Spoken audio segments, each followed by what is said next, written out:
శుభ సందేశాన్ని, ఒక సంతోష శుభవార్తను మీ అందరికి తెచ్చాం. ఆ యొక్క శుభవార్త ఏంటంటే, ఇదిగో సమస్త లోకానికి, సమస్త జనులందరికీ మహా సంతోషాన్ని కలుగజేసే శుభవార్తమానం.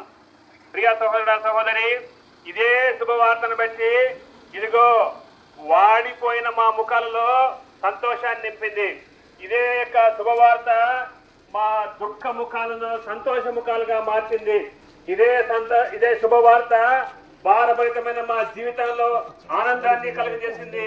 ఇదే సువార్త మా యొక్క దీనమైనటువంటి జీవితాల్లో బలమైన జీవితాలుగా, ఆశీర్వాదకరమైన జీవితాలుగా మార్చింది. ఇదిగో మా జీవితాల్లో మా ముఖంలో కళ కనిపిస్తుంది, మీకు మా ముఖంలో ఆనందం కనిపిస్తుంది.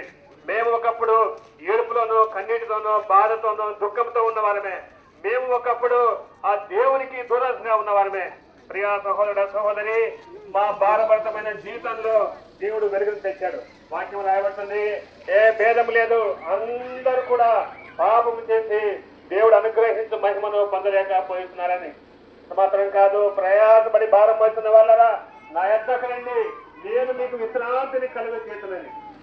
ప్రియా సహోదర సహోదరి, మా జీవితంలో వెళ్ళకండి, చెప్పగా కాగండి. ప్రియా సహోదర సహోదరి, మా జీవితంలోని పాప జీవితాన్ని బట్టి మా యొక్క జీవితంలో దుఃఖము, కన్నీరుతో మునిగి ఉండేవి.